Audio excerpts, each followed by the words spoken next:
Il y a une photo derrière toi, ça doit te rappeler des souvenirs. C'était il y a 13 ans, hein. Il y a 13 ans déjà. Voilà. Qu'est-ce qui te reste en souvenir particulier de ce moment fabuleux? On rappelle que Montpellier, à ce jour, est la seule équipe française à avoir décroché la Ligue des Champions. C'était une autre formule. Il n'en reste pas moins que Montpellier est la seule équipe à avoir remporté ce trophée. C'était la dernière année de l'ancienne formule, il fallait qu'on se dépêche.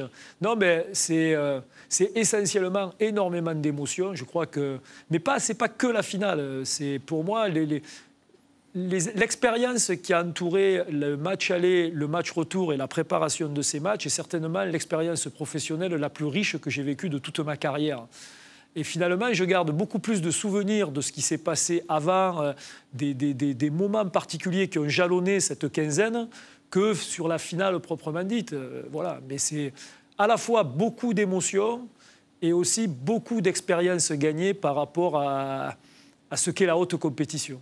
Oui, et puis l'ensemble des matchs, hein, pas seulement la finale. On rappelle que c'était une formule avec des matchs aller-retour, avec un match aller perdu assez largement du côté de Pampelune, hein, l'équipe de Jackson Richardson, et un match retour absolument incroyable, avec on va prendre le mot à la mode en ce moment, la remontada de Montpellier, pour le dire comme ça. Est-ce que tu crois que de tels renversements de situation sera encore possible aujourd'hui? C'est moins le cas, ça arrive, mais c'était assez fréquent à cette époque-là. Hormis la finale, on a été, nous, coutumiers de belles roustes à l'extérieur et de matchs épiques à Bougnols, avec des écarts des fois remontés de 8, 9, 10 buts. Donc, mais c'était vrai, pas que pour nous, c'était vrai aussi pour d'autres équipes. C'était une époque un petit peu différente où il pouvait y avoir des basculements d'une semaine à l'autre assez impressionnants. Bon, il faut dire aussi que l'arbitrage n'était pas forcément le même. Les choses ont évolué, il y a beaucoup plus... les écarts sont moins importants entre les équipes aujourd'hui.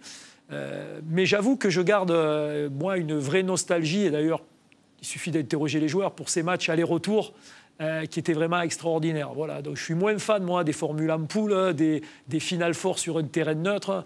J'adorais, moi, cette formule-là où tu prenais la foudre quand tu allais à l'extérieur et puis tu essayais de mettre la foudre aussi quand tu jouais chez toi. Et je trouve qu'en termes émotionnel et en termes de force de caractère, c'était véritablement très, très intéressant. Et puis en termes de management, également pour un entraîneur, pour un manager qui doit faire pour prendre l'exemple de la finale face à Portland San Antonio, une prestation très décevante en Espagne, et une semaine certainement compliquée. Tu en as des souvenirs de cette semaine pour remonter un petit peu le moral et puis préparer au mieux tactiquement également le match retour?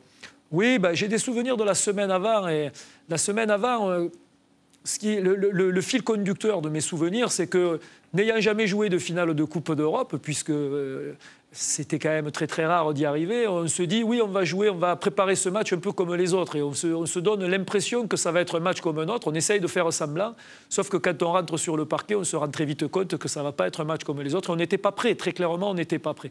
On s'était préparé à l'ordinaire, alors que ça allait être extraordinaire. Et finalement, le match retour, ça c'est différent. Le match retour, c'est un contexte très particulier parce qu'on jouait le titre de champion aussi. On avait 3 jours après un match à Chambéry qui était un match décisif. Et donc la tentation était de dire finalement tout est perdu, on ne joue pas ou on s'économise pour le match de Chambéry qui était important. Et là, il y a des gens qui ont tenu un rôle très très important. Je pense en particulier à Alain Carman, le kiné. Et un joueur qui a été extraordinaire dans cette semaine-là, c'est Bojinovic, parce que c'est un guerrier, un combattant. Et il a aidé tout le monde, moi compris, à se dire non, on ne pense pas au match de Chambéry, on peut encore le faire. Voilà. Donc il y a des comportements. Ce qui est intéressant dans ces semaines-là, c'est que les vrais joueurs majeurs, les vrais leaders se révèlent. Et ça, c'est important. Ils se révèlent dans la préparation et après, il faut qu'ils se révèlent aussi pendant les matchs.